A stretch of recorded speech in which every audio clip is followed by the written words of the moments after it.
Hey, Mike, are you in yet?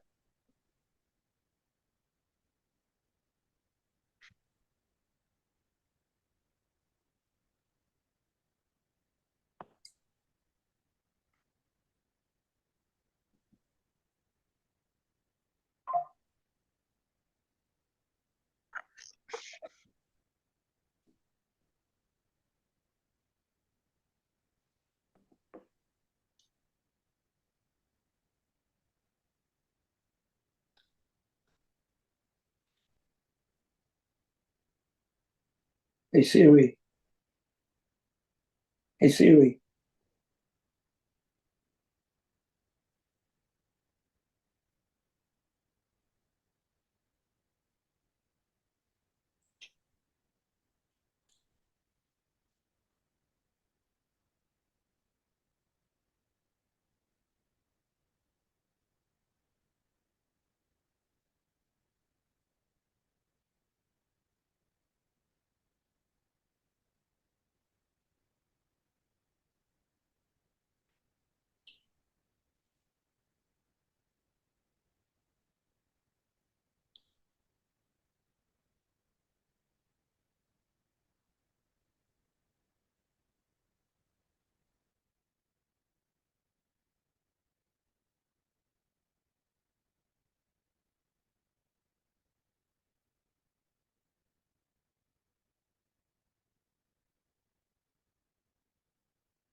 All right. Good morning, everyone. Thank you all for being here this morning. A couple of topics that we're working hard on. I appreciate the committee's hard work over these previous three meetings. Welcome to the fourth meeting of the Blue Ribbon Commission on studying Georgia's medical marijuana and our hemp policies. So there is a legal side of that, and we're going to start off with a bang on some of the legal aspects of this, including how some other jurisdictions may have looked at this. But I want to go on and welcome everyone, and now we'll go on and get started with Legislative Counsel. If you can just introduce yourself to everyone and your role, and frankly, what role you're speaking under too, because I know you sometimes have to be careful when we all wear multiple hats. But thank you so much for being here and for the work that you've already done and that you're going to share with us.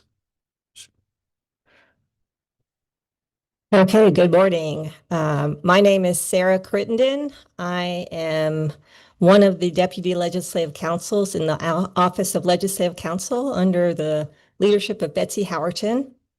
I am newly assigned to this committee. This is my first committee with y'all, so hey. So naturally, I ask you to speak in front of us on your first day. Thank you. Thank you for being here.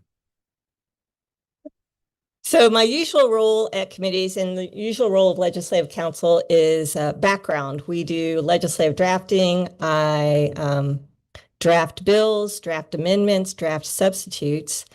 And in the interim, we get to do exciting projects like figure out indexes and figure out what bills passed and how, what we need to fix after if there are any problems. And the inspiration for this little presentation I'm going to give you is from one day I was driving home from work and I'm driving down 85 and I'm like, what is that smell? On the highway, and a unique smell. And and so I came up with the question, how is that legal? So, each one down. So when you think about how something is legal, and I've got this, if you can see it, we're going to talk about international policies, which are not binding on the United States.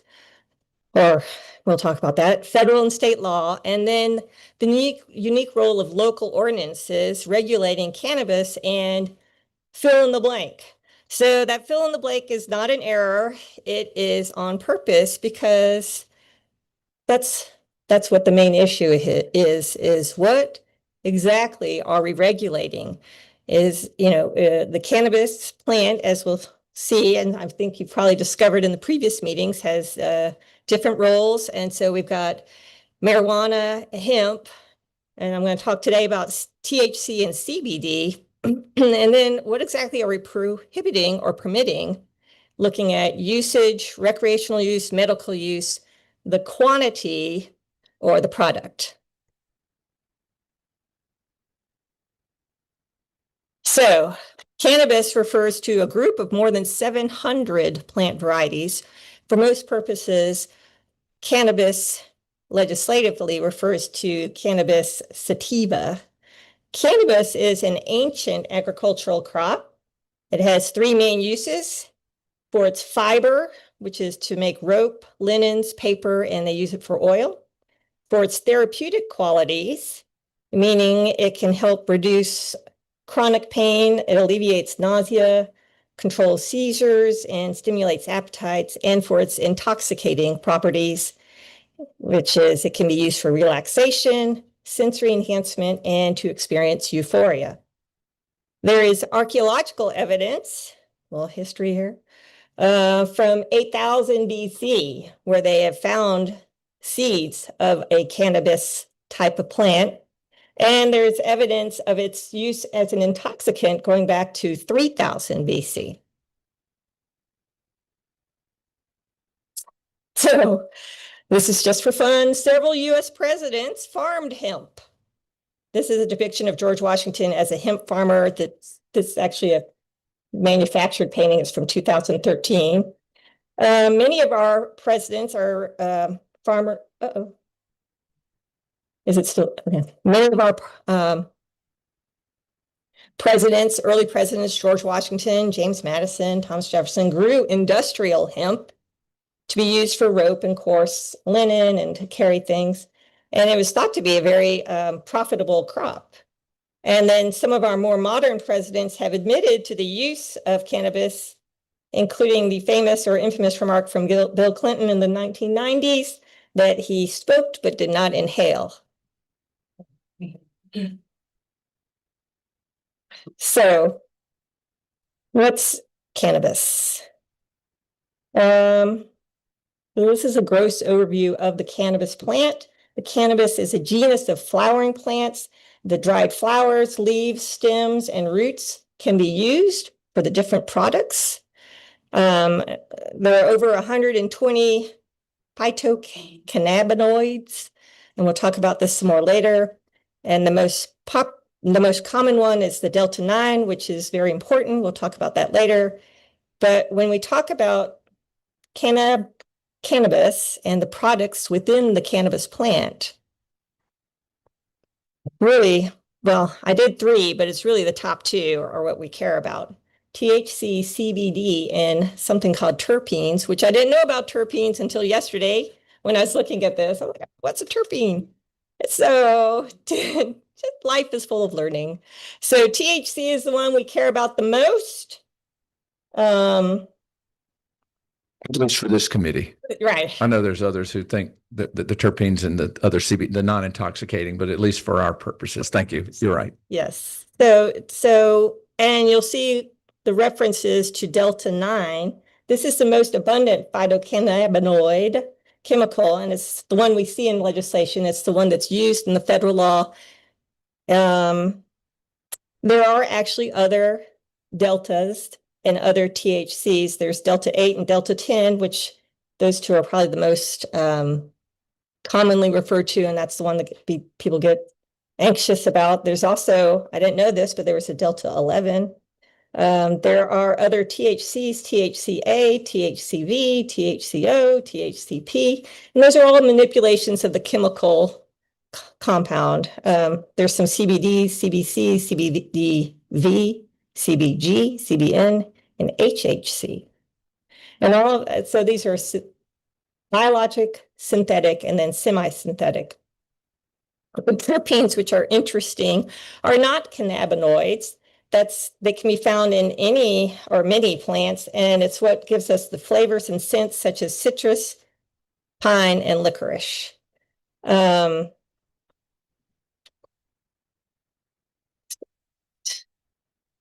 Let's get that.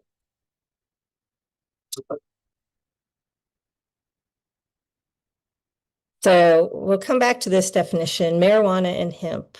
Marijuana is any cannabis plant variety with flowers that contains more than 0.3% THC. So marijuana, which has many names, is considered and remains illegal under federal law. Hemp has less than 3% THC and is permissible with some state law restrictions. Marijuana is it can make you high. Hemp products are not supposed to make you high, but maybe they do cause you some feelings, some other feelings. And we'll talk about some more of these distinctions. So as I said, this is a very ancient plant. So how does a plant evolve from being a lovely little farm agricultural crop? It evolved. And then how does it evolve? It's treatment from early bans to international prohibitions to now we're coming back on the other side of permitting, and where does the future go from here? So the earliest known ban, which is, okay, so I said 8,000 is what they've got archaeology of the seeds. 5,000, well, that should be 3,000. 3,000 is the pottery. They found hemp fiber on pottery.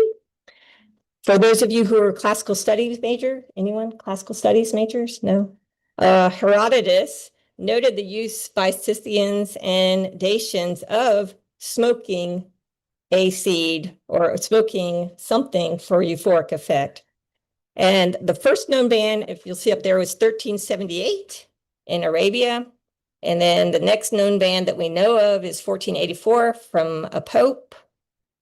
And then we jump ahead to 1800s when Napoleon's army invaded Egypt, and alcohol was forbidden, but then they found other intoxicants in Egypt and they came back. And so a general in Napoleon's army said, nope, no cannabis. And so what you see, and there's a very interesting series of banning. So in the 1800s, and it's kind of funny to gloss over, all the 1800s and 1900s, but really 1800s and 1900s, you see banning crops, banning the crop entirely, authorizing destruction of fields, penalties, criminalization, lots of banning until, what do you know? That's 10 minutes. You can, if you can Sure. pick it up a little bit on some of this. Obviously, some of the medical uses and was back during a time when they also did bloodletting for high blood pressure. So and then the coca leaves, the difference between a plant that's chewed in South America today and then making it into cocaine with some pretty well-known side effects and dangers. There's a range. Something can be fairly harmless at one level, pretty harmful at another level. And so some of the medical and some of the banning and some of the efforts had medical indications. But let us see if we can go on and get up to, we obviously got some international and then some federal law on. You've got some great slides, by the way. They're testing my need for glasses or not, but they are excellent. I know if we get to the federal status now, which is kind of understanding what has put us in this current situation to where we have, at least in Georgia, a very carefully regulated, somewhat slow progression to medical cannabis use for medical conditions under medical supervision since 2015 and 2016. We had that 2018 Farm Act, which kind of threw something in there with some largely unregulated medical, non-medical, no medical supervision use. See if you can get us up maybe to the federal. Right, if we can. Yes. Aster. I think we have gone over before Haley's Hope Act and how Georgia did expand. And Obviously, there is a dearth of real medical double-blinded, just like you would expect with normal medications. There's not a lot of that research done that's not either industry supported or something like that because of the federal ban on a Schedule I product. So I think we got the HOPE Act and then the Georgia Hemp Farming Act. That's where we tried to, our initial effort to put some guardrails around it related to the Federal Farm Act, which in 2018, which allowed that very low 0.3% THC hemp. So internationally, the peak of the ban was 1961. That's when the United Nations came together and made a broad stroke.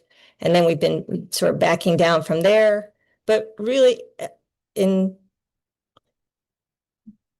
how the international policies don't affect us, except for it might affect the quantity or quality of products coming into the United States. When we look at federal law, as the chair mentioned, the Farm Bill in 2018 was huge in creating a carve-out.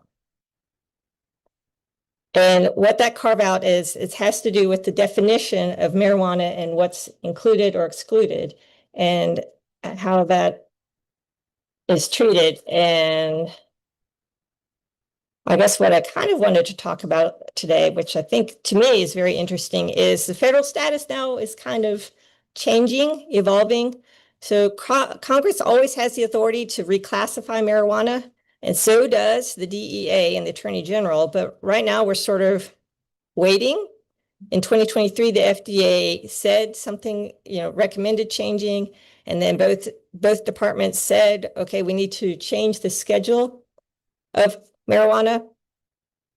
And as late as last year, May 2024, they proposed a rule, and there was going to be a hearing, but that has been stayed. And I think just this month they made an announcement that it's still holding, it's still on hold.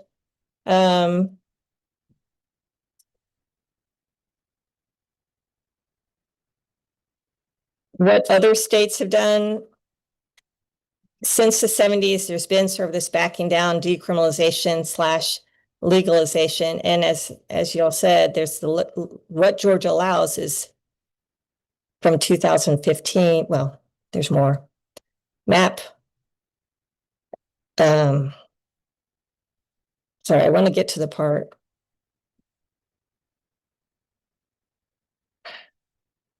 To me, that's interesting is local policies and ordinances, which several cities have allowed. But they're not breaking federal law. What they can do is say, all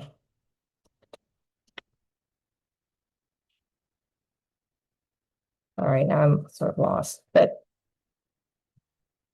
they can reduce penalties. They can limit law enforcement.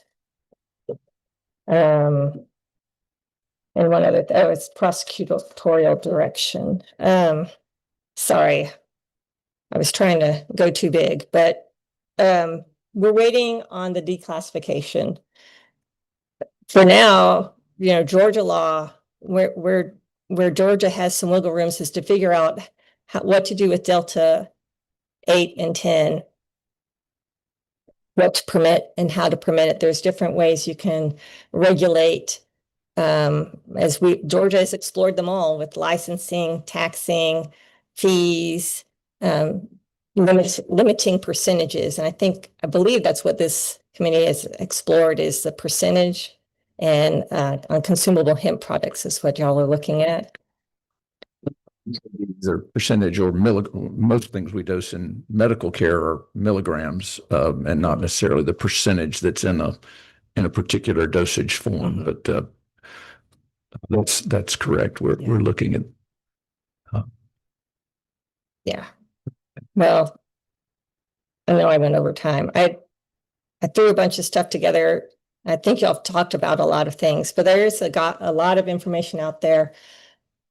I did look at Arkansas just had something, and Florida has had something about consumable hemp products, and there was a ruling in June on the Arkansas bill that was Now, my upheld. understanding from that, and this is where you can help us, I believe, is that there was a question of whether a state can regulate something that has been declared legal at the federal level, and whether a state could in fact ban a product that the federal government has said is legal. In the same way, there were dry counties, there may have been dry states for all I know, even though prohibition was over, some counties and jurisdictions still didn't allow it. And there was never a requirement, just because the federal law didn't prohibit it or allowed it, that it didn't require every jurisdiction to allow it. Is that what the Arkansas decision, you think, essentially did with Yes. hemp products, or at least intoxicating hemp products? Right, the Delta. Yes, that's what happened in Arkansas. And I don't know, I know you're not in the science world, and maybe somebody, another one of our speakers can answer this, but you mentioned Delta 8 and 10.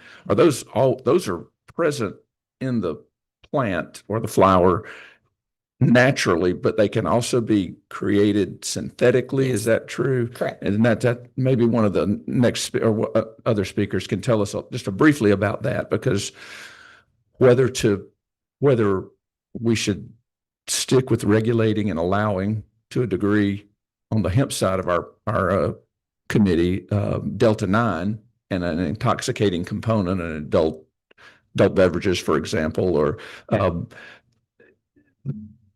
if they're synthetic. Those other two can be natural, but they can also be made synthetically. And that's one of the concerns, I think.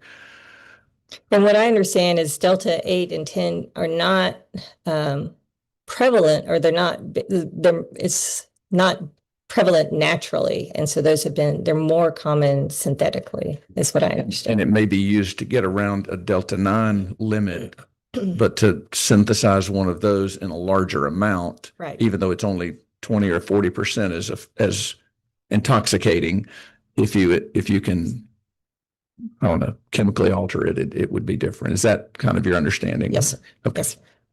Well, thank you very much. Let me just see if there's any, I know you have some detailed slides, and I appreciate your 3 or 4 pages of your bibliography as well, so that we are certainly trying to be a data-based system, even though there are some judgment calls that require political judgment. Let me see if we do have some committee members that, Representative Fry.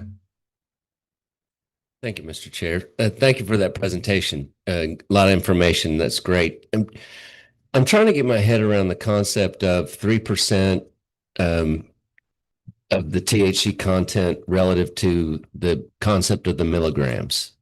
So is there like a formula that translates that, or do we know how many milligrams are in the of THC are in the drops that we already approved? I believe it was Haley's Act. So can anybody answer that? We have a 5% limit and 20 ounces, which I believe we've done the math, and somebody could personally have 28,000 milligrams of, it's just legal to possess in Georgia if you have a Department of Public Health card. So it's really a pretty, So 28, excuse me. fairly generous amount, but it's difficult for some of the other delivery methods, medically in particular. For vaping, you can't put 20 ounces in one of those. So there's a little question about that. Okay. Go ahead. Maybe somebody asked.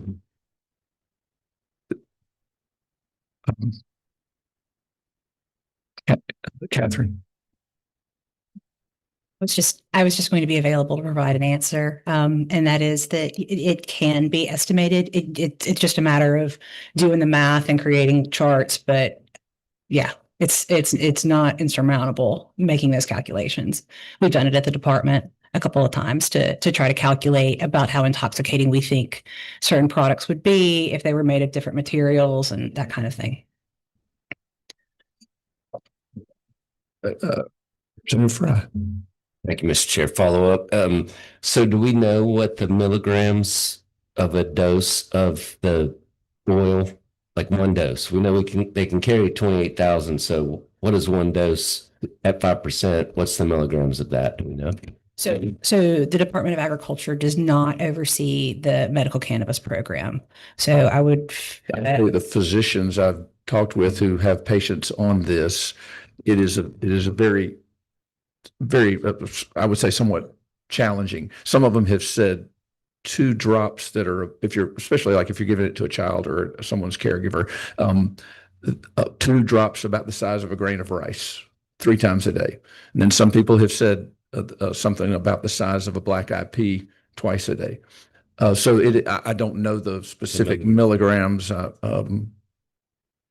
It's since we don't write an actual prescription for it, it's been a little challenging. It's one of the reasons we'd like some additional delivery systems. Is the oil? It was a good start in 2015, but I think we want to look at some of the delivery systems. Sure. Thank you, Mr. Chair. All right. Thank you for being here. Thank you Thank for your you. slides and our ability to look at these. It helped a lot with your what's in a name and the and some of the understanding of it. We will keep moving forward. Thank you for your help. All right, we're going to go now to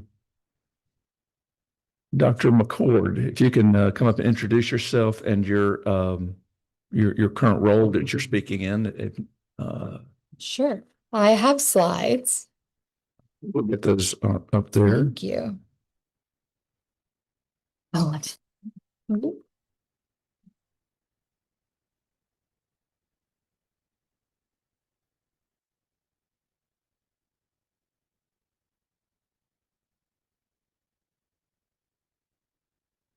Okay, can everyone hear me? Well, thank you so much for having me here. So my name is I'm Elizabeth McCord. So I am a physician who's dually trained in internal medicine, psychiatry. I did a fellowship in addiction psychiatry. I'm one of probably 20 people in the country who have these credentials. I practice at an Atlanta-based academic institution. I am the director of an inpatient addiction consult service at an academic institution. I also am an internal medicine hospitalist at a safety net hospital in Atlanta, and I am here to talk to you about cannabis. Thank you for being here. Thank you. Thank you so much for having me. I will say I appreciate so much everyone in the room who wants to know more, who is advocating for Georgians, who wants to help Georgians, right? I took an oath over 10 years ago to help patients, and y'all took an oath. It looks a little different, but the point of the matter is we all want to help people, and we want to do that safely. So I have never prescribed or recommended cannabis to my patients. I have prescribed FDA-approved medications that have THC in them for FDA-approved reasons, right? So I have cancer patients who use a product called dronabinol, which is FDA-approved, and that helps with nausea, vomiting. I have patients with AIDS, and I prescribe dronabinol for them as well, or other THC products. But I do not recommend cannabis. I have no conflicts of interest here as I stand before you, and my views are expressed here are my own. So my opinions are my own and don't necessarily reflect my employer. So I guess the question is, who is the expert in the room? I've been on the news about cannabis. That was really fun. I published peer-reviewed papers in the Journal of Addiction Medicine on medical cannabis and helping providers on guidelines of how we can kind of navigate this system and medical cannabis programs in the country. I also mentor in California. I work for an institution out there, an academic institution where I teach and mentor rural providers in California. So I also see a different landscape. California's landscape of cannabis is much different than Georgia's. I have been published it online in articles like in the Psychiatric Times about medical cannabis programs, about medical cannabis in general, and how medicine and cannabis is not a medicine. I have treated hundreds of patients with cannabis use disorder in my clinic. I've spoken to thousands of providers who have been, impacted, where their patients are impacted by cannabis. I've hung out with people who are very vocal about cannabis use. We have a good time. I know a lot of my patients, a lot of people in this room may use cannabis. And I'm here today to talk about the role of low THC oil in Georgia. So originally it's for compassionate care for individuals with severe terminal illness. Now the bill, SB 220, is proposing to raise the limit of THC, the psychoactive component of cannabis, to 50%.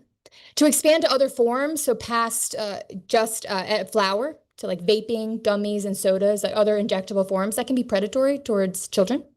I've seen THC, products that look like Skittles and other kinds of candy, and to remove requirements for end-stage disease. So I'm here to talk about why I think I have concerns about these changes that this bill will make for the medical cannabis program in Georgia. So cannabis is not medicine. The word medical cannabis is really misleading. In fact, we know that to put the word medical in front of cannabis when we don't have great evidence that there's actually any benefit for cannabis is actually, we're seeing a trend in younger individuals. We are seeing in the families that these young kids are seeing their parents take medical cannabis, and then they're associating cannabis with medicine. And doctors prescribe medicine. Medicine is meant to help. And so that word in and of itself can be misleading because it's not a medicine. What is like when we think of medicine, we think of, just like Chairman Newton said, that we have FDA approved indications that have gone through rigorous trials. We've had, phase 1, phase 2, phase 3. It gets into your pharmacies. Your doctor prescribes a certain dose. We know that if you go past that dose, harms will come to you. And we have those warnings on, if you ever gotten a prescription and then it says you can suffer all these things, and it's pretty much like everything you could ever suffer. It kind of makes you a little bit worried about all the medicines we take. But the difference between medical cannabis and approved medications, like the medicine that I prescribe for my patients with cancer, is that there are state qualifying conditions that haven't been put through these rigorous trials. So these qualifying conditions are made by individuals in this room. And some of these qualifying conditions don't have, or most, or not all, don't have the evidence to support their use as medicine. So this is kind of a quiz. In 1969, what was the THC content of pot? If you went to Woodstock and you got a joint from your friend, how much THC was in that pot? You got it, 1 to 3%, 1 to 3%. You go to a head shop in California, which is where I practice, not clinically, but where I teach, because we don't have them in Georgia. What is the flower THC concentration? 34% edible size. That's you got a good dealer. What head shop are you going to? It's about 20 to 25%. You can get up to 30. It depends on which state, 30%. From 1969, we have modified our cannabis flower, just flower, now it's 30%. This committee is talking about increasing the THC oil to 50%. Let's talk about medically. Oh, and I will say vaping. How much THC concentration is in a vaping pen for cannabis? 60. You get about 94%. You got it. You can go up to 100%. If that's 100% of THC in these vaping pens. Can I ask a question? Please, Chairman. Just like heroin's not a medicine, but opioids, if you've just had, femur surgery, they come in pretty handy. So Yes. there is a medical side of it, and I agree with that part of it. But isn't the real issue on a medical side is if THC is your concern or the active ingredient? Mhm. Wouldn't aren't the milligrams, whether you get it by drinking an entire bottle of something, or you get it in a gummy, the real, or a capsule that's from a medical provider, aren't the milligrams the real issue? So if I told you to take 2 dropperfuls of your oil, that would be far more than 2 or 3 hits, or whatever you call it, inhalations of a vape pen. Isn't it really the milligrams? And if somebody tells you you can use a half a dropper full, or you can use 2 deep breaths on a aerosol device, Mhm.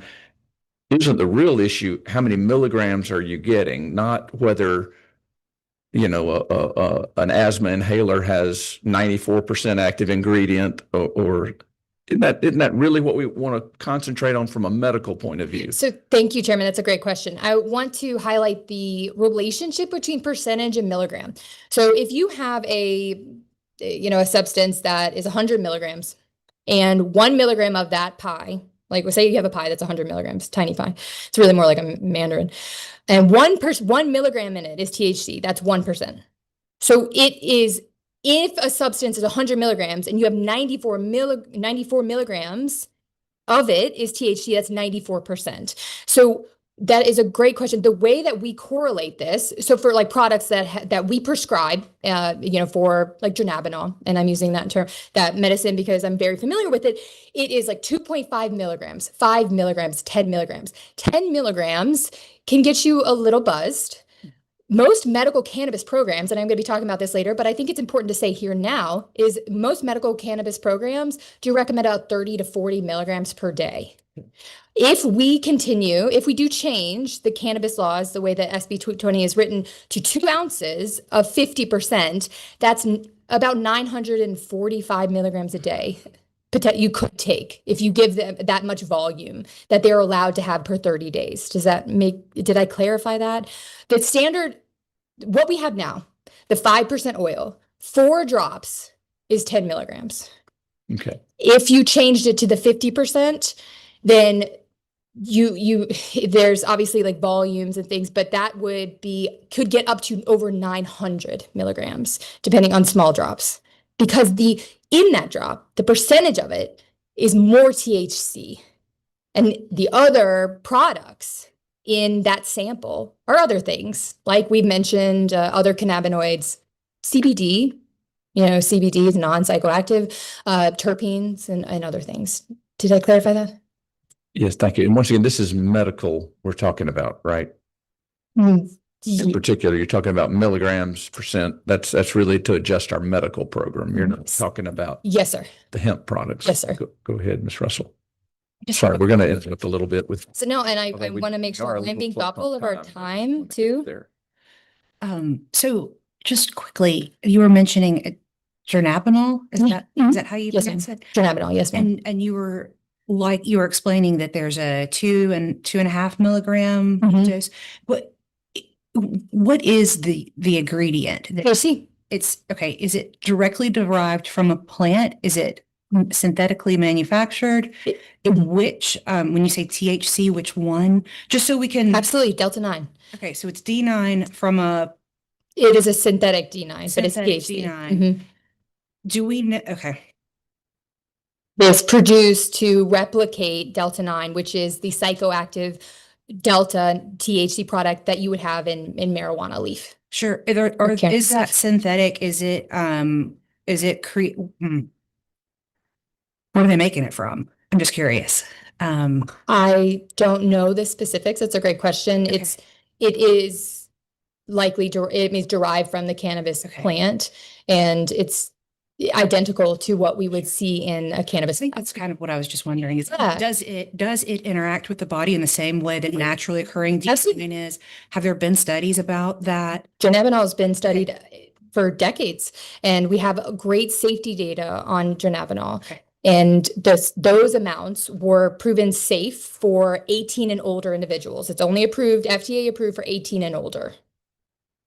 Thank you. I was just curious. Yeah. Just because if we were making those comparisons, I wanted to make It's a sure great that question.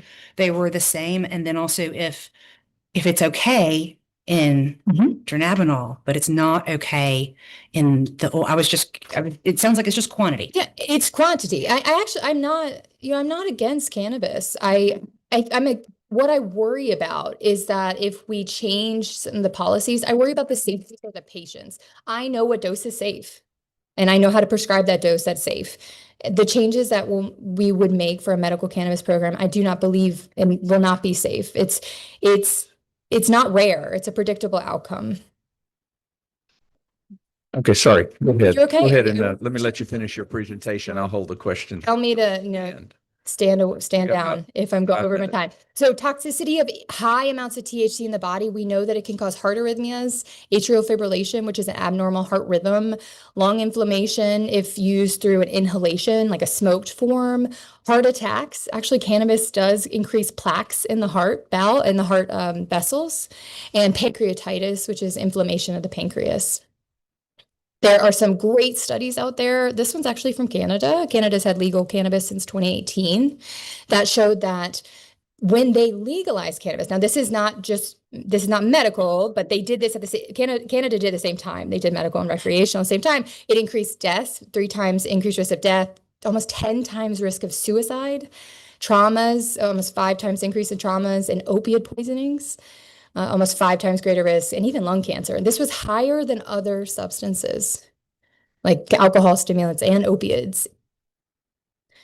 So I won't belabor too much of these facts, but I think these are really important, right? So we are seeing that about 35% of individuals who use cannabis have an addiction. It's an addictive substance. That's why it's federally Scheduled 1, because it has an addictive property. We see increases in car crashes, doubling after legalization. So increasing that just amount of THC is going to increase car crashes. 25% of workers in legalized states admit to working high. There's increased business insurance premiums for states that have less restrictive cannabis rules. The impact on the developing brain can't be ignored. So the brain develops until about 26 years old. You're kind of, a sponge, like mushy peas, until you're 26. That's why we do really reckless things when we're young. We have impaired attention issues with cannabis when it's exposed to a young brain under 26, impaired judgment, brain volume loss, and a potential permanent 8-point IQ loss for individuals if they're using at a young age. I'm talking like 12 to 17 actually, but every year we study like how many people are using cannabis, and every year from the ages of 12 to 17, there are 1.2 million individuals in that age bracket who start smoking cannabis. 1.2 million children age 12. I see patients down to about 14 and they're smoking cannabis. This is a passion of mine as a psychiatrist. Up to 50% of individuals who experience one cannabis-induced psychotic episode develop a lifelong psychotic disorder. I have seen this in my practice. It develops a schizophrenia, essentially, a schizophrenia parallel psychotic disorder. And daily high potency use has a 5 times higher risk of psychosis. This is studied. And what is high potency? What is the THC percentage of high potency in like educational papers that are peer reviewed? Is 10%. Question? I see it. Okay. D9. We do not study D8. Yeah. Absolutely. That's a great question. These studies are done on Delta 9 products, synthetic products, which Dr. Verduca will talk about, synthetic hemp products. He'll be talking after me about those. There's not good evidence. It's not there. I look for it all the time. I follow this really closely. Scarce evidence for depressive disorders, anxiety disorders, but these are the qualifying conditions that Georgia has accepted. Very low quality evidence that it helps with anxiety. Actually, CBD, which is non-psychoactive, has better properties for things like anxiety, insomnia. The psychoactive part, the THC, doesn't.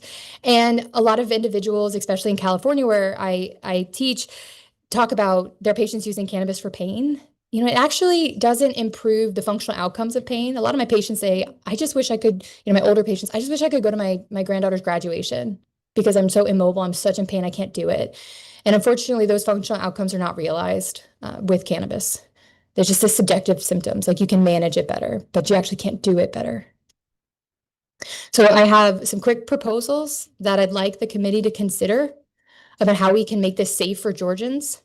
Retain or cap the THC potency to 10 or less. 5 would be ideal, but we've come together to talk about what would be the biggest or the best kind of number. And when I think of this number, I think of the studies show high potency is 10 and above. And so if we stay 10 or below, I think we'd be in a safer range. And remember, I just spoke about this earlier, but just want to reiterate, the bill is saying you can have 2-ounce supply with a 50% THC. That means 1 ounce of it is THC. That's 28,000 milligrams of THC. If you give that to somebody for over 30 days, they could take 945 milligrams per day, while most states are recommending 35 to 40 milligrams per day. So Georgia is not on the right side of history there with their cannabis laws if we do this. We recommend limiting the possession and supply quantities to a max of 1/4 of an ounce per month rather than 2 ounces. And that would give you actually, if we stayed at 5%, that would be a 3-month supply if it was just 1/4 of an ounce. Restricting product forms, restricting the ability to take it into your body via vaping or smokable forms or youth appealing edible products. Some of these products look like Skittles, like I said, Skittles and Nerd Rope, and really appealing towards a young population. Doctors, and I've published on this, we don't know how to do this. We don't know how to do prescription. Does that mean to go, or I'm actually not? Cool. I only need one more minute. We don't know how to prescribe this. We did not learn this in medical school. We did not learn this in my fellowship. We did not learn this in my 2 residencies. We don't know how to safely do this. And I worry that it's going to be in the hands of providers who are not prepared and don't have the evidence to back up the changes that Georgia will be making. We would like more warnings on psychosis and other dependencies, like the risk of dependency, 35% addiction risk. Increasing the age to THC to 18 or older. Right now it's 0. Babies and toddlers can have medical cannabis with THC. And maintaining end-stage illness priorities and conditions. Tightening advertising standards, less about marketing and capitalization, less about the money and more about the healthcare. And making sure that we are following the data and annual reporting of individuals who are using medical cannabis and prescribing it. So in closing, thank you so much for all the hard work you do for Georgians on behalf of myself and those who are in support of keeping the low THC oil. And I really appreciate everything that y'all do. I just think we should remain with compassion and evidence-based care that protects Georgians. Thank you for your presentation. We do have a couple of questions, including one on one of our members is on Zoom. Representative Williams, do we have you there, sir? Yes, sir. Can you hear me, Mr. Chairman? Please, yes, sir. Yes, sir. Go right ahead. A question pertaining to the testimony of the doctor. Will our testimony be made available? I found some of the percentages very interesting, and I would like to get a chance to read over what has been said, particularly pertaining to the percentages that have been found. Yes, sir. I've provided a handout that's available to all. Graham has it. And it has all of the data that I shared with you today. And thank you for your interest. Thank you. Thank you, sir. Chairman Dickey. Mr. Chairman, just want to ask your opinion. I just got through dealing with my elderly parents living in retirement assisted living type facility. They were in their 90s, and so everyone in that facility were either in their 80s or 90s with multiple type of medical conditions, from severe to pretty good. Do you see any danger in allowing citizens above a certain age to have access to medical marijuana in a setting like that? Say a 90-year-old needing to have end of life conditions before they have access to this product, or just, I think that product would be a benefit to some of those people in that facility. Thank you for your question. And oh, sir, did I interrupt? I will say that THC medical cannabis programs were initially started for compassionate care. I am not advocating to remove any of the policy. And I do think there's a role even for an older generation. But to safely do that, we need to make sure that we are looking at how the body metabolizes medications and safely adjusting the doses. I don't think there is any one person who it doesn't fit for. I think in the sense that it could be possible to use small amounts of THC for certain indications that are FDA approved. And that can be for an older population in a retirement community. And so I would say that there may be a role if it's safely dosed. I do not think there's a role for a 90-year-old individual to be able to get 900 milligrams a day of THC, but potentially 2.5 milligrams a day. Maybe that compassionate care again. I don't want us to lose sight of the reason why we are all here and why this exists. Thank you. So again, reasonable dosage limits as opposed to a volume or, I mean, your goal is a dosage Milligram. limit. Yes, sir. Right. Ms. Russell. A theoretical question. Yes. If I'm going to try to say it right, dronabinol. Dronabinol, you're doing great. If it were offered in an inhalable form, would you be opposed to that? I don't think smoking anything is good for you. What if it were, if there were a vaporizer, type option, like medical grade vaporizer, I'm just trying to kind of find the I distinction. appreciate that. We have seen over the last couple of years, and I didn't mention this, a concept, a medical condition called EVALI. It's e-vaping associated lung injury. And you're seeing people who are needing lung transplants from vaporized substances, whether that be nicotine or cannabis. Our lungs are, I would not support vaping, as I do not support vaping cannabis in a recreational form either, because of the concern on the lung. I think orally, we know how it metabolizes and how the body takes it in.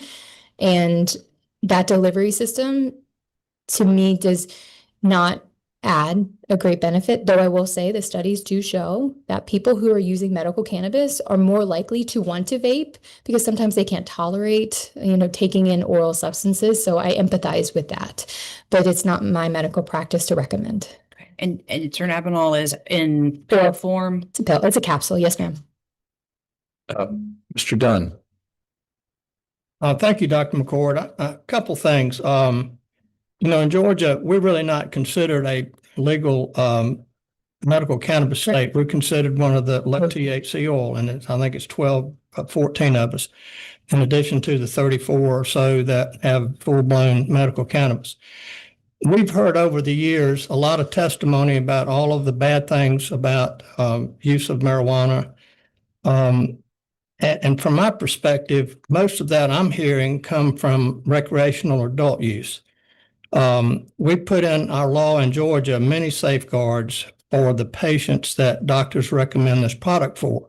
How many of your cases that you've referred to involving children or other people and the bad effects come from patients that are actually using medical cannabis versus adult use? My patients, the ones that I see in my addiction clinic, are using recreational cannabis. And obviously, it is not legal in this state. But my concern obviously is with being medical, like saying it is medical cannabis, but the milligram of how high that is. The reason why my patients have issues with addiction is because it is a dose dependent relationship. So the high potency recreational use, I believe that if we made these changes, I would see that same, I would see my patients or people come in to see me who would have been in a medical cannabis program and now have addiction and now have these toxicity concerns and now have these health concerns. Did I answer your question? Sure. Okay. One further question. Talking about children using, I fully empathize and agree with you. There's a certain age that has an effect on the patient. But under our law, there's a set number of conditions that a doctor has to recommend the product for. As a doctor, I would assume that you would agree that doctors have the best interest of patients involved, and before recommending a patient card to a child, they would have to have pretty substantial reason to do that, knowing that under 18 people disagree with whether or not somebody should be using.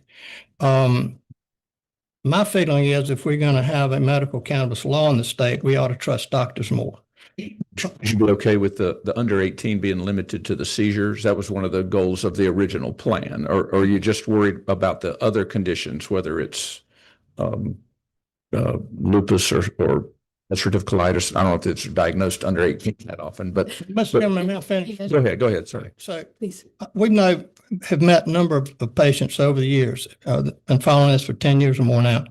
A lot of the children I see that have the parent has a caregiver card and the child has a patient card are children that have severe autism primarily, that will be children that will probably never be functioning citizens because of their condition.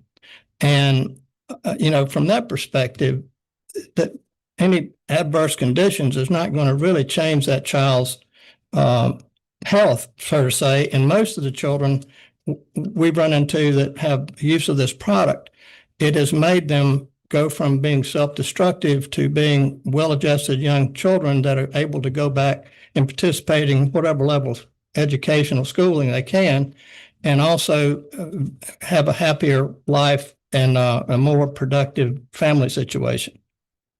Would you feel comfortable if a doctor prescribes medical cannabis for such a child, regardless of age? Thank you for your question. I would say there's a couple of things I want to clarify. CBD, which is cannabidiol, which is a bioactive cannabinoid, is FDA approved for seizures in epilepsy for young children, in a specific type of epilepsy. CBD is separate from THC. There is no evidence for THC in any indication for young individuals. There's no evidence to support its use in autism. There's no evidence. That's all. There's nothing that science hasn't caught up with that hypothesis that the families have. And therefore, I won't be recommending medical cannabis to a young individual under 18 because there's no FDA approved indications. It's not been studied, and we don't study on children, right? That's unethical, right? We have to be ethically responsible. So we're not studying, on these developing brains. But I can't recommend medical cannabis for a young child because there's no indication. We don't know the safety concerns. And if it's too much THC, we know the risks. We know the risk of psychosis. We know the risks of developing a primary psychotic disorder. We know the risks of other, on the brain. So in my medical opinion, I would not recommend it. Follow up on that. We know one incident, and I'm sure there are others, where children have arrested brain development or split brains. It's not a seizure issue. It's something more severe than that. That the family has got to buy. They have to buy illegal street weed and cook it in the kitchen to get to a substance strong enough to help that child. And in my opinion, the way our law is today, we're making criminals out of a lot of our citizens that need a higher concentration of this product. And I think it's important for us not to make our citizens criminals because they need this for whatever condition. And these are not, a cold or sore throat. These are significant conditions. And I really think all of the negative information we're hearing is coming from statistics from adult use rather than qualified information from medical cannabis programs. Thank you for your testimony today. Thank you, Mr. Dunn. And you raised some great points on the goal of the program, which was compassionate use. And there's going to be a lack of evidence for a while unless the federal government changes. And in the meantime, those parents are they've seen real results, I believe is what you're describing. And thank you for that. Representative Frye. Thank you, Mr. Chair. Thanks for the information. I just have a question on the statistics. Do you study the alcohol use along with the cannabis use when you have a patient? You're saying like 50% of them could develop issues in the future. They're addicted to cannabis. Would you say that those folks may have a predisposition to addictive chemicals or whatever you want to call them, and that potentially alcohol is involved as well, and where there's no real causal analysis of whether it's the THC that's causing these issues? Just speak to that. Like, how do you view that? Yeah. So addiction is a brain disorder, a brain disease, and it's inheritable in about 50% of cases. In other cases, it's related to potential adverse childhood events and then other indications in childhood and other reasons, trauma. I will say that for a long time, cannabis was thought of as like a gateway drug. Like if you started and then you kind of switch over to other drugs, that's actually been proven not to be true. If you have an addiction to one substance, you're more likely to have an addiction to another substance, but not because of the individual substance on the other, if that makes sense. So opioid use disorder doesn't make you, doesn't intentionally make you more likely to use cannabis. But the idea that you have an addiction makes you more likely to develop an addiction in another substance. Right. Thank you for That clarifies. Okay. And you did say that, follow up, Mr. Chair, Brief. You did say that 50% of your patients that you're seeing develop future psychosis issues. Is that correct? No, sir. It's if you have had one episode of cannabis-induced psychotic disorder, you have a 50% chance of developing a primary psychotic disorder. It's not 50% of my patients or 50% of the individuals of my patients who use cannabis. Okay. It's if you've had that psychotic episode, you are at a higher risk. Some people will smoke cannabis every day for their lives and never become psychotic.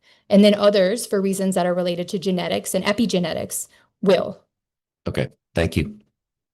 Thank you for your presentation, Mhm. for answering our questions. I appreciate your work in this and, Thank you. and look forward to moving forward. Dr. Raduca, you could come up. We are tight on time, so if you can, we'll give you a little card at about 8 minutes, if you don't mind.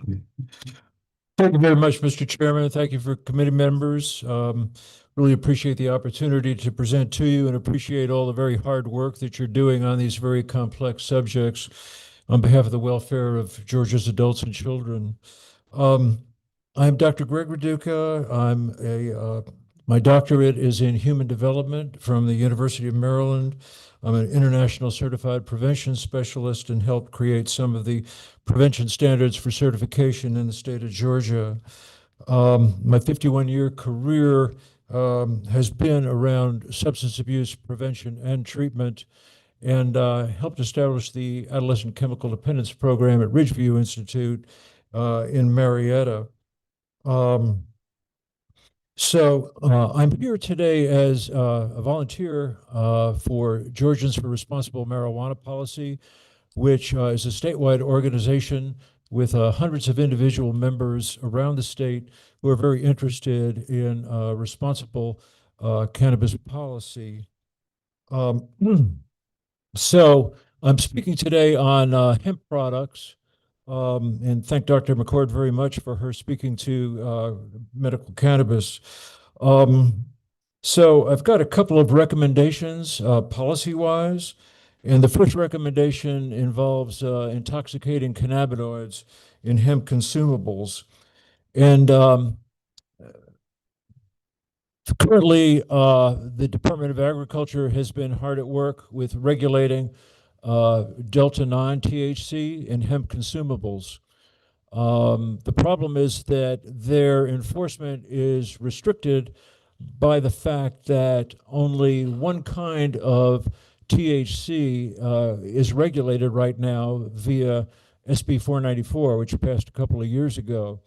If you will look at the bottom of the first page of my written testimony, it contains the text from a label of gummies that I bought, ironically enough, in Woodstock, Georgia. And it says so much in 4 lines. It really is the gist of the entire issue that I believe we're dealing with regarding hemp consumables. So if you look at those last 3 lines in particular, the Trip Dip Twisted Gummies contain D8, D9, D11, PHC, THCP, which is initial preliminary research shows is at least 5 times as strong as Delta-9 THC, THD, THCB, THCX. But the label is also very specific in pointing out that this product is in compliance with Section 10113 of the 2018 U.S. Farm Bill and contains less than 0.3% Delta-9. And I've looked at a number of gummy bottles, other products. They have that same disclaimer about Delta-9, while at the same time advertising all the other cannabinoids that are intoxicating in a very appealing way to the customer. And we'll get into the certificate of analysis that's on these bottles in a minute. But the vast majority of products can contain concentrations that are up to 95% and unlimited number of milligrams at the same time, again, because only Delta-9 is regulated right now in the state of Georgia, not these other THC variations. And that's not to say anything yet about other intoxicating cannabinoids like HHC. The picture gets a little more complex. THC is not the only intoxicating cannabinoid in marijuana, in hemp products. And you were correct before in that the hemp plant contains a lot of CBD, but only trace amounts of delta 8, delta 10. So in order to get the delta 8 and delta 10 up to speed in a gummy product, for example, they have to be synthetically produced.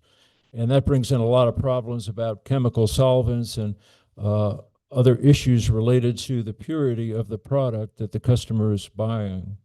So as the graphic below shows, and as Director Russell stated at the July hearing, the hemp-derived cannabinoid picture is extremely complex. And I'm looking at this diagram on the second page of my written testimony. And as you can see, it really reflects the language that's on the gummies bottle, because on the left of that diagram, you'll see the less than 3% delta 9, while at the same time having all these other in isomers of THC and other intoxicating cannabinoids in the hemp product. And all of that is completely legal because of this flaw in the 2018 Farm Bill. So given the above complexity to establish and regulate and enforce suggested maximum weights and volumes regarding serving sizes, it's almost seems to me an almost impossible task because of that complexity. So recommendation 1 is 23 states have sought to ban or restrict intoxicating cannabinoids in hemp consumables. So Georgia should allow only non-intoxicating cannabinoids in hemp consumables such as CBD and CBG, cannabigerol. And both CBD and cannabigerol, they're not psychoactive, they're not addictive, but they have been shown to relieve anxiety, to relieve pain, inflammation, digestion issues, and so forth. So they're valuable cannabinoids in cannabis, in the hemp plant, that can be used to benefit the customer. So the second recommendation regards the complexity of the hemp products and certificate of analyses. The certificate of analyses, you may know, is mandated by law to show what the ingredients are in hemp products. And so picture is further complicated by the fact that current law does not specify, this product is legal, this product is legal, this product is legal, as is the case with medical cannabis, where you have 5 different products that have been specified by the law. In Georgia, a product is legal as long as you can consume it by one of the 3 methods that are listed in the law.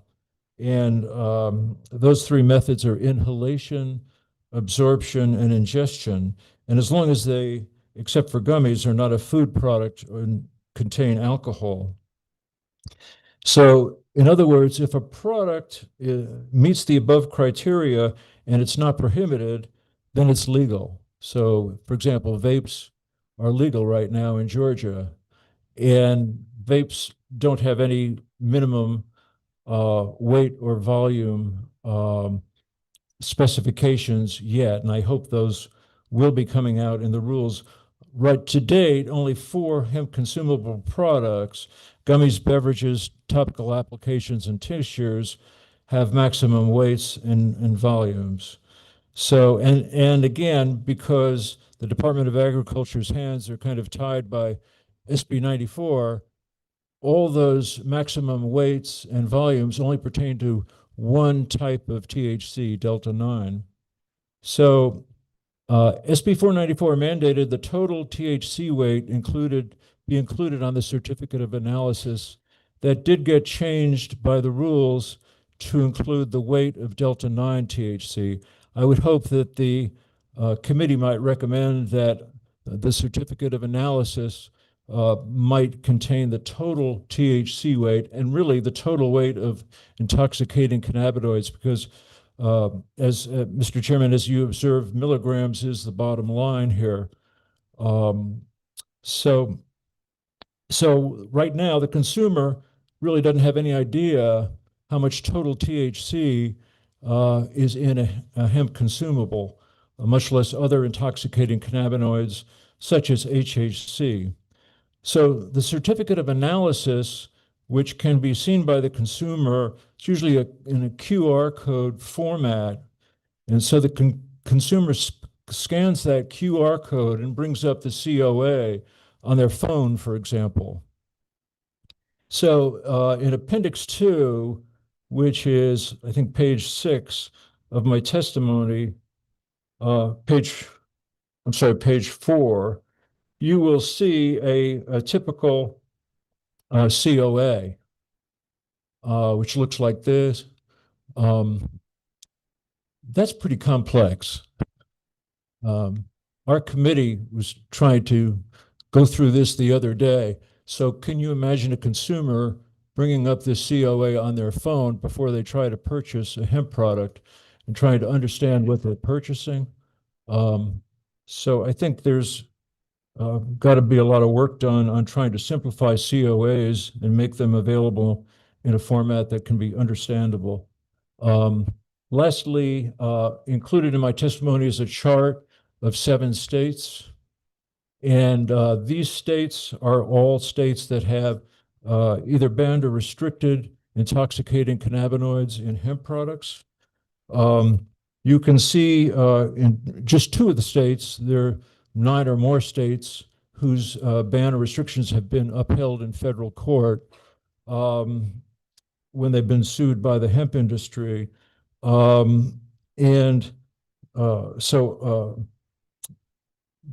lot of these regulations these laws and regulations are extremely important and very, very helpful for the committee to take a look at as examples. I remember Chairman Dickey saying in a hearing how valuable it would be to have the contents of legislation from other states that has to do with the restriction or ban. And so here are 7 states that are really exemplary in what they've been able to perform, and a couple of examples of how the courts have upheld their ban or restrictions.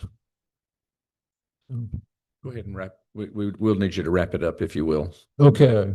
So you may have heard that Texas did veto the legislation that the Texas legislature had passed in June of this year, Senate Bill 3, to do just what I was saying earlier, to include only CBD and CBG in hemp products. And Governor Abbott gave us his rationale for his veto of what the legislature had passed, that the Arkansas law that was signed into law by Governor Sanders would not be upheld by the court. And so there was no use in him signing Texas's bill because the court would never uphold the Arkansas bill. Well, the next day, following his veto of the Texas bill, the federal court upheld the Arkansas law. So I think many in Texas are very interested in seeing this kind of legislation passed, again, where only CBG and CBD are the cannabinoids that are permitted in hemp consumables. Thank you for your testimony and your table of some other states. I know some of those do have recreational marijuana that's taxed and they restrict hemp because of it, but that was a good clarification, a repeat, really, reminding us of how Arkansas's law was upheld. They were looking, I think, in particular at synthetic cannabinoids, I believe, weren't they? Yes. Mr. Dunn. Thank you, Dr. Raduca, for your comments today. Those of us who have been following this have heard you many times and appreciate your dedication and what you do.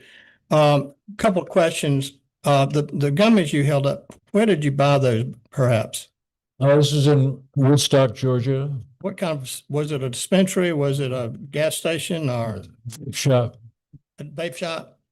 I think all of us understand the movement across the country of the synthetics and hemp being controlled more or eliminated in some respects, as well as the current Farm Bill going through the U.S. Congress. Both versions in the House and Senate contain language that would eliminate the things that you care about.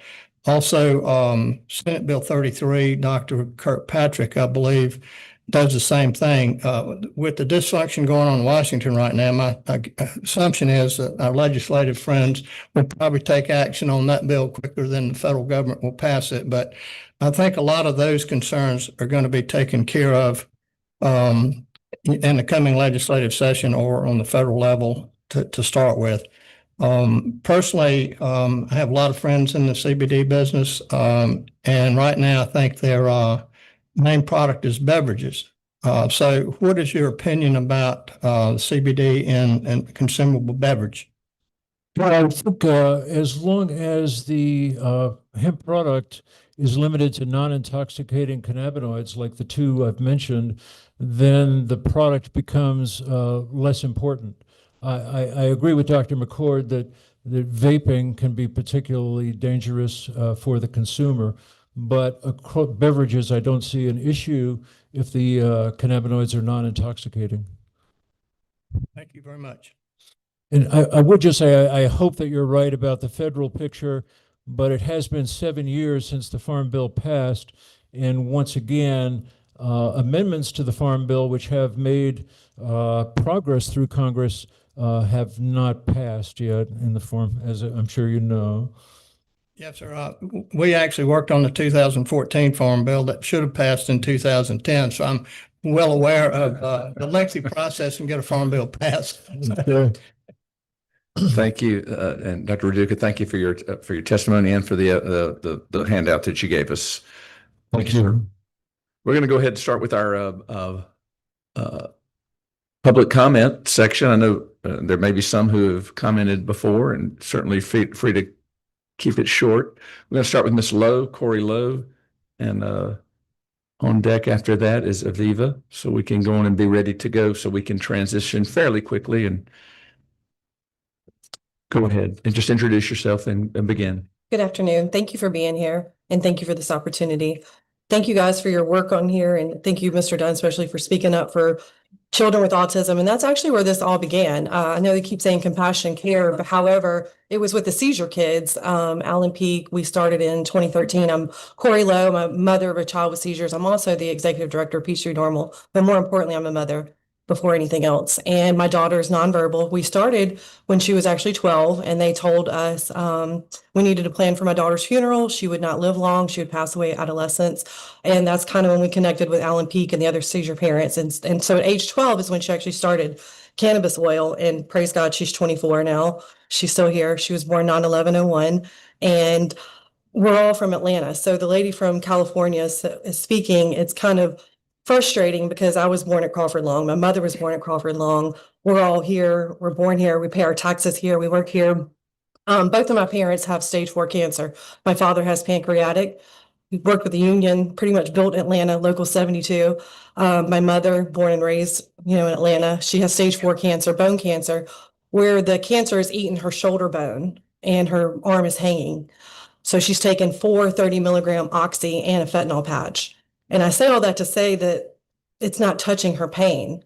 We need whole plant, full plant medicine for people who are from Georgia, who are born here, who've worked here, who've been working on the backs of building this city, building this state, the farmers who are in South Georgia, the veterans. And she was talking about inhaling. I don't think she knows because she doesn't have a child with seizures, but I do because I watched my daughter had 3 seizures yesterday.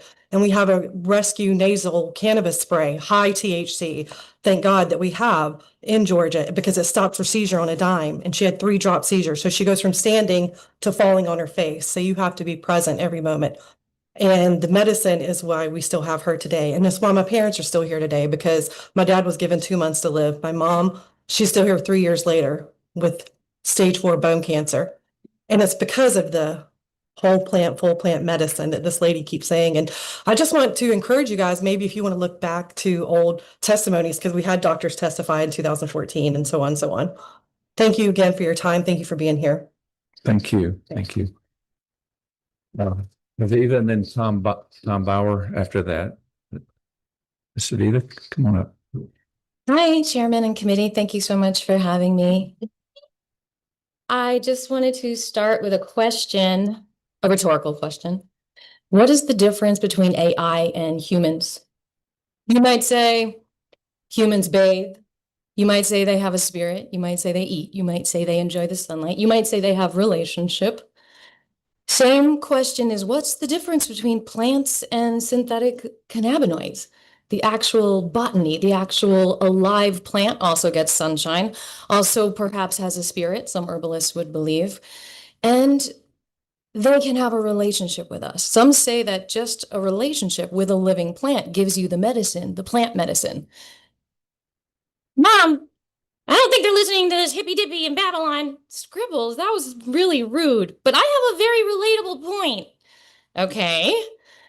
I mean, haven't you all, maybe not now, but you probably watch TV and growing up, you see those commercials where they're like, okay, try Lexicon, it have a summer breeze effect, but it might give you a leg syndrome and edema and a heart attack and you might die. If so, call the doctor if you have a sudden bout of diarrhea. But can you imagine cannabis flower? Oh my God, the commercials would be so cool. It'd be like, do you want cannabis for MS? You might have a side effect of suddenly craving a Twinkie and enjoying every single bite immensely and a healthy craving for intimacy, and you might feel one with nature. Wouldn't that be so cool, you guys? To have that, and not the synthetic cannabinoids that Dr. Elizabeth was talking about, because she had some good talk points. You don't have to call it medical cannabis. Cannabis is medicine, like Hippocrates said, all food is medicine. Are you done? Yes, I'm sorry. Well, thank you, Scribbles. I really appreciate that. And I just want to close by saying it is a very confusing issue, and I really appreciate all of you taking so much time with us today. Thank you so much. Oh, and I met a doctor in the hallway who was too late to sign up for public testimony. He's an actual medical doctor. And it would be great if we made time for him to speak. Thank you so much. Thank you both. Tom Bauer. And then Dave after that. I guess I'll have Go ahead, Tom. We got a little thank you, Mr. Chairman. 30-second warning and then I was wondering what the colors were. The yellow's 30 and the red is been a 5. minute. You got 30 seconds left at that time. Okay. I'm Tom Bauer with the Leading Age Georgia. We're the association that supports nonprofit and mission-driven housing and service providers for seniors. We also represent the spectrum of care, everything from home health, adult day centers. Medical cannabis issues are of interest to seniors for a variety of reasons, including that medical cannabis helps alleviate agitation, anxiety, restlessness, and sleeplessness common among older adults with Alzheimer's and other forms of dementia. So, Chairman Dickey, thank you for bringing that up. I'm subbing for Jenny Helms, but we could get you plenty of research on that as well. We'd like to make 2 specific recommendations. First, homebound residents of local long-term care facilities, including ours, who are certified to receive medical cannabis can't travel to dispensaries and they need medical cannabis delivered to them like their other medications are. Thus, they need to be able to designate a caretaker, whether it be a friend or a family member or even the facility, to be able to do that too.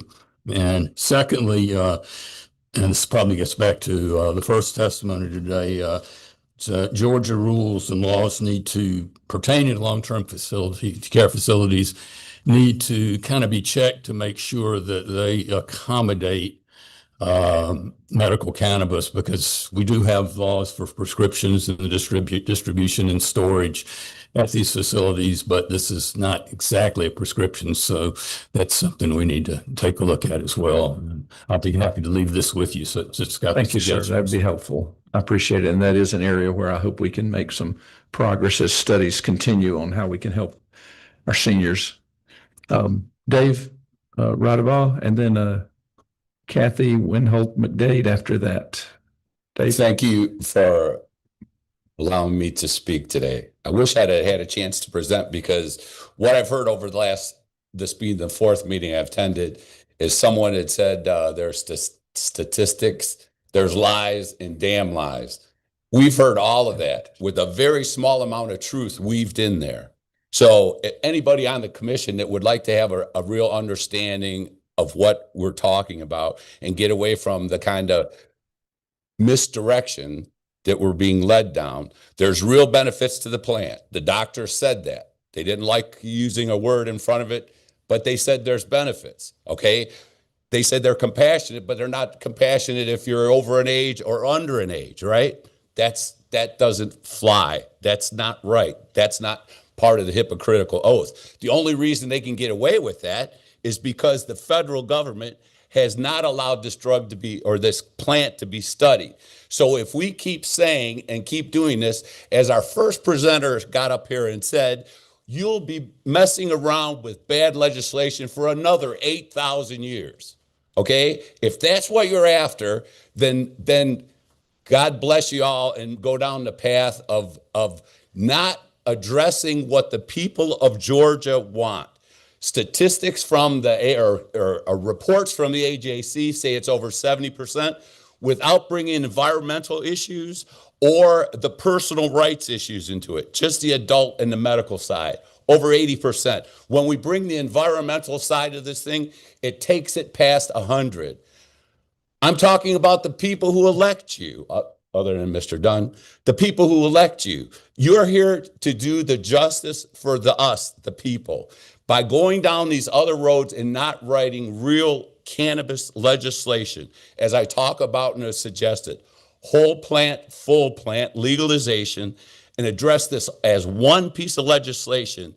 You will be doing the same thing for 8,000 more years. I don't think that's what you really want.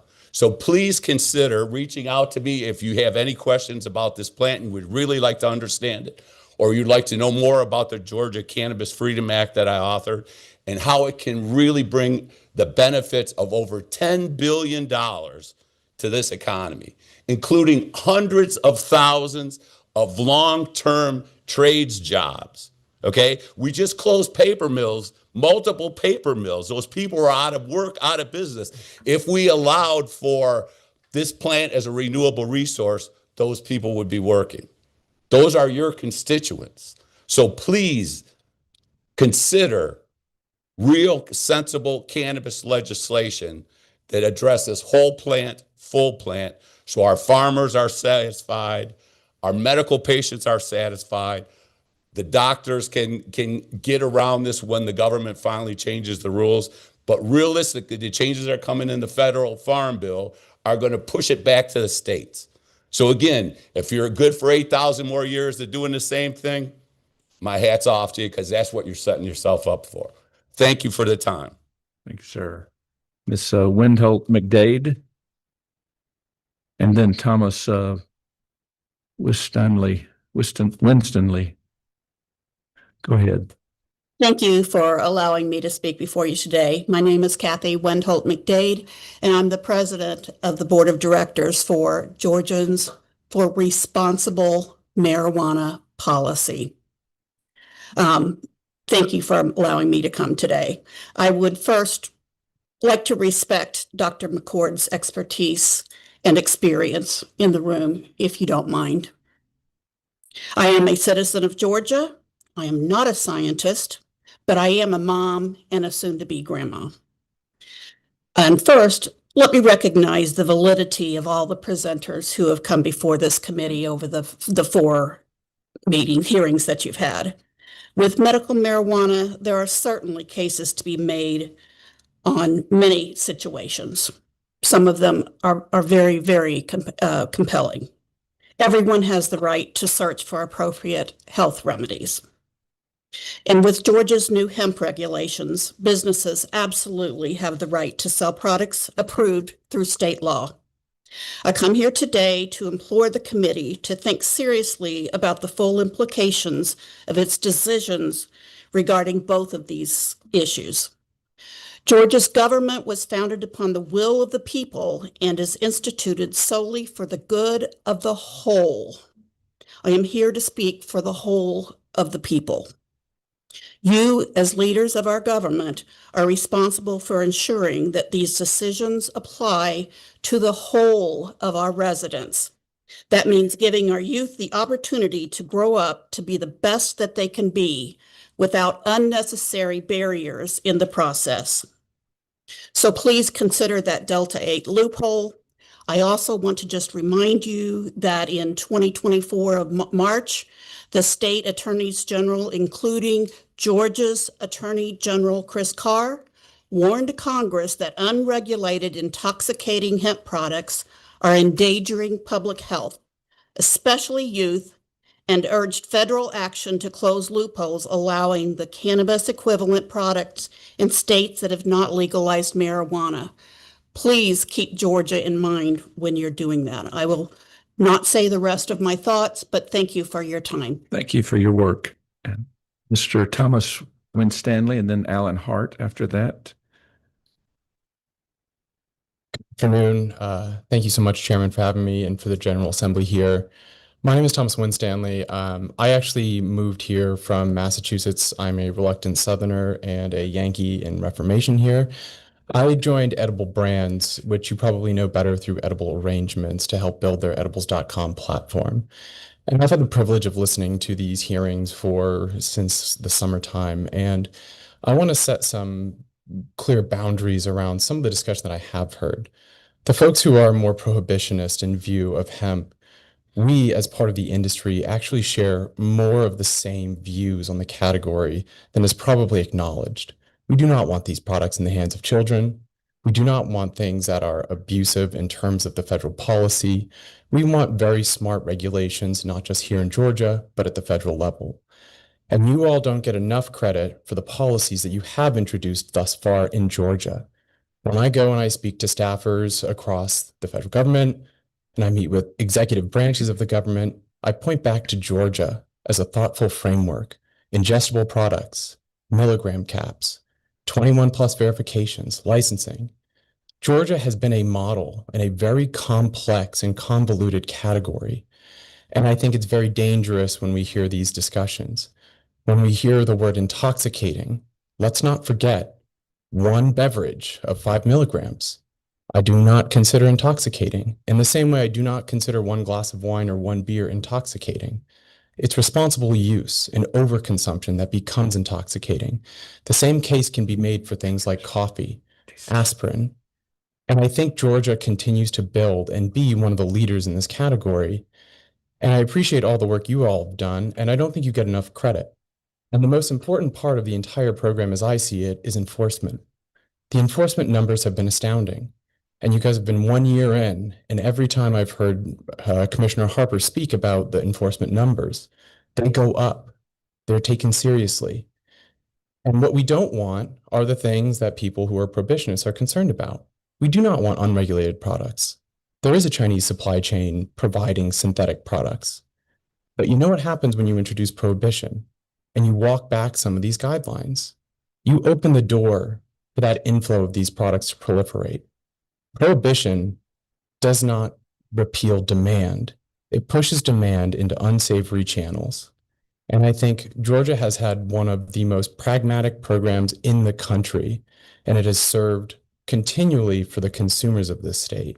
Please try to wrap it up if you don't mind. We are trying to. So I didn't see the card go up, so okay, sorry. But I just want to spend, I moved here in June of 2024. And I've been incredibly proud to be a member of this state, to be a part of a program like this, where all eyes are watching. And I hope not just here in Georgia, we continue the fight, but I hope you also bring the fight up at the federal level, because a repeal of this provision in the Farm Act is going to have much more adverse consequences because of the engagement we've received from consumers. Thank you all so much. And hopefully at some point I can share a little bit more about what we're doing. Cheers. Thank you and welcome. Alan Hart and then Aaron Jimenez. We do have a warning at 1 minute and then the final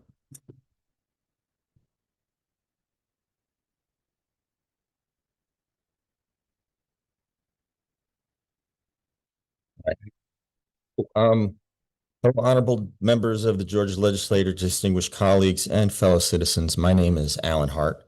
I am the owner of Classic Sativa, an education-based hemp retail store with 2 locations in Athens, Georgia. We provide a safe environment to help consumers understand federally legal cannabis. I stand before you today not as an industry insider, but as a concerned parent and a believer in personal liberty. We are here to talk about hemp, a plant often misunderstood, and we are here to talk about safety, and in doing so, we must also confront a failed policy that has cost Georgia taxpayers and harmed our communities for decades. The so-called war on drugs. For too long, our approach to cannabis has been based on fear and an erosion of free will, rather than on fact and personal responsibility. The result has been a policy disaster. The war on drugs has not made our streets safer. It has disproportionately incarcerated our citizens, particularly people of color, and wasted billions of dollars on enforcement while the availability of illicit drugs has only intensified.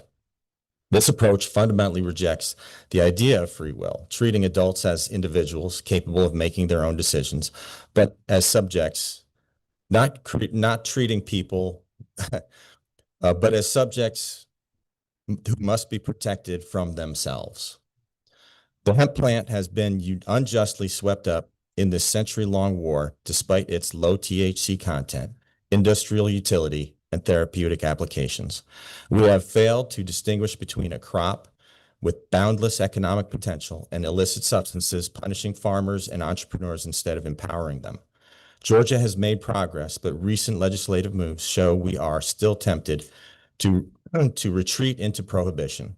A more sensible approach is to lean into the concept of personal liberty, trusting our citizens to make informed decisions about safe, regulated hemp products as a far more effective strategy than criminalizing consumer choice. The real answer to consumer safety lies not in prohibition, but in responsible regulation. We can create a framework that includes independent third-party lab testing, strict labeling standards, and market safeguards that protect children, all while allowing adults to exercise their free will. This approach supports a growing industry and respects individual liberty rather than relying on the failed, heavy-handed tactics of the past. I ask that we shift our thinking from criminalization to empowerment. Let us create a framework that allows adults to make their own decisions about their health and wellness while ensuring strict standards that protect against harm. This is the path forward, one that honors our state's values, empowers our citizens, and leaves behind the failed policies of a bygone era. Thank you, sir. Thank you. Ms. Jimenez, and then after that, Ms. Angela Holland after this. Thank you. Thank you for having me. Get a yellow card after your 1 minute, and then. Okay. So I am here. I've attended all of these meetings. The one I didn't attend, I watched from home and gave entirely too much feedback to my TV. So I am happy to be back. I just think that there are certain regulations that can go into place based on the concerns I've heard that I think everyone would pretty much be happy with. The first and most pressing is taking hemp out of gas stations. I have not seen many people from gas stations coming here to say that their livelihood depends on having hemp in the gas Somebody station. today. Maybe, but the people that I mainly see here talking about their livelihoods being at stake are Georgians like Alan, who employs Georgians, and jobs would be lost if he was no longer able to operate his business. I also want to note that Alan drove from Watkinsville, Georgia, because I rode with him. He did not fly in from Florida or another state. Just something to note. I also think that hemp and medical marijuana must learn to coexist peacefully in this state. The reason being because of the economic impact I've already said. What we're talking about here is federally legal cannabis, hemp, and federally illegal cannabis, medical marijuana. That being said, until the Supreme Court rules on gun rights, I think that there are a lot of Georgians that no matter how accessible the medical program is, are not going to be comfortable putting their name down on a registry for that. So we must live symbiotically. I have other proposals that I would love to speak with you about one-on-one. I can definitely be available after this. Thank you so And much. Certainly, we're agreeable if you have some that you want us to make copies for the members, if you have it in a writing form. I can Thank you. email. Absolutely. Thank you. Thank you. Miss Angela Holland, if you can introduce yourself and who you're with. Good afternoon, members of the committee, Mr. Chairman. I'm Angela Holland. I serve as the president of the Georgia Association of Convenience Stores. We represent about 2,000 of the 7,000 stores in our state. We have multi-generational operators as well as corporate companies. I have a full written testimony. It took me about 4 minutes, 22 seconds to get through that. So I now have about 45 seconds left. I will send this written testimony. We have really two major points. The first one is that we are a fan of the way the department has gone through, made the rules and regs. We're very happy with the distribution and the tiered system that they have set up. We'd like to see it remain that way. One of my members testified, or actually did a presentation on a national platform a couple of weeks ago, and said that the reason they chose Georgia first was because the regulations were comprehensive and concise. And so thank you for your work. Thank the commissioner. And the other part that we would like to weigh in on, because I'm assuming this will come out, would be the taxation and how that affects our border stores. And I'd be happy to answer any questions. Taxation, okay, so and how it affects the borders. Okay, well, Yeah. thank you. Thank you for your testimony today. By the way, thank your members. About a year ago, a hurricane went through a large part of the state, and I know your members were a crucial part of helping Georgians get by when things seemed difficult. So please, of those 2,000 Georgia-based stores, tell them thank you for us. Thank you. I will. Kelly Long, and then Mary Adams after that, and then Christopher Trammell. If you can just introduce yourself and then Thank you, Chairman Newton, and thank you, panel members. Appreciate everything that you guys are doing, as has been stated. My name is Gary Long. I'm the CEO of Botanical Sciences, so one of the 6 license holders for medical cannabis in the state of Georgia. And I'm very appreciative of all the perspectives that have been shared, not just today, but in the other sessions. What I want to just, give you information so that you can make sense of it is, we've been in operation now for about 2 years as a company and dispensing products around the state. The average demographic of the patient who comes to see us today is a 52-year-old female with comorbidities. Those are, diseases that are on the state's list. So we're following obviously every step of the Georgia law.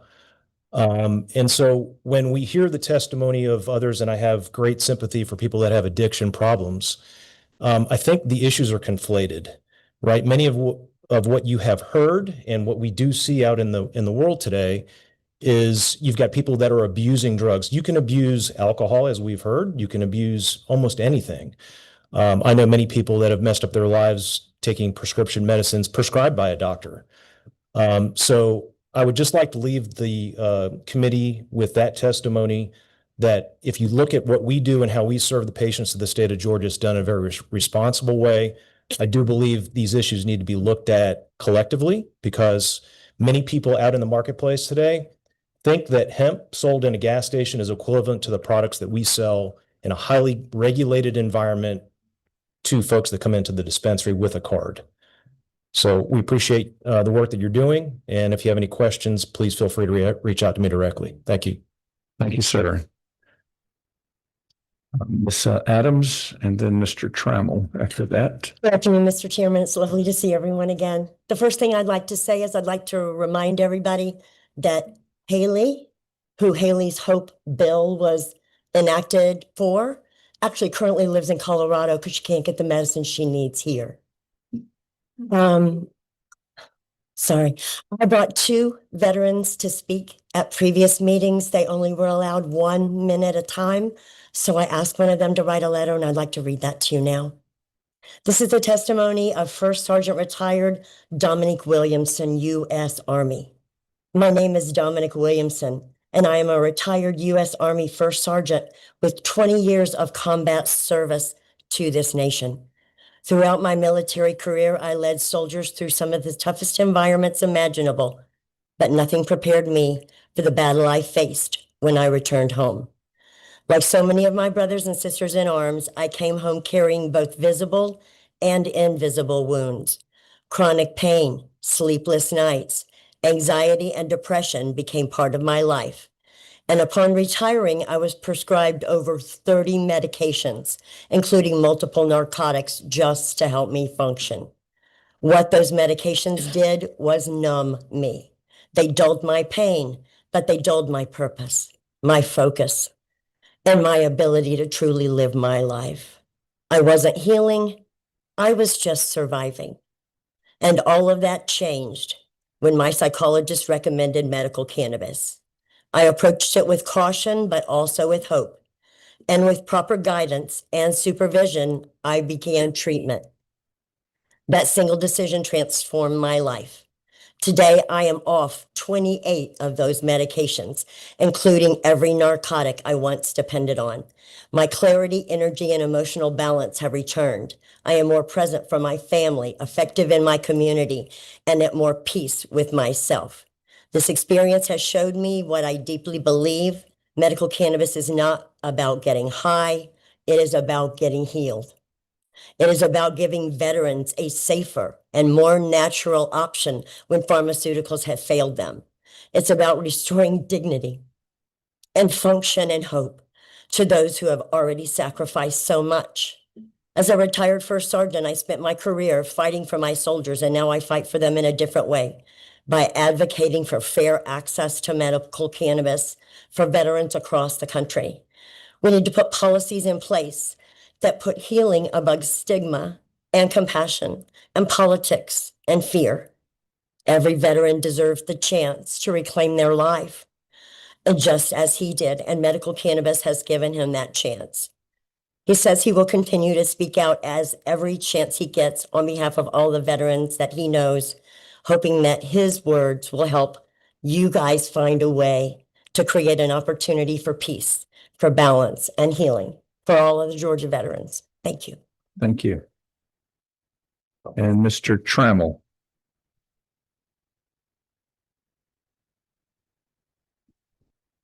Good afternoon and thank you.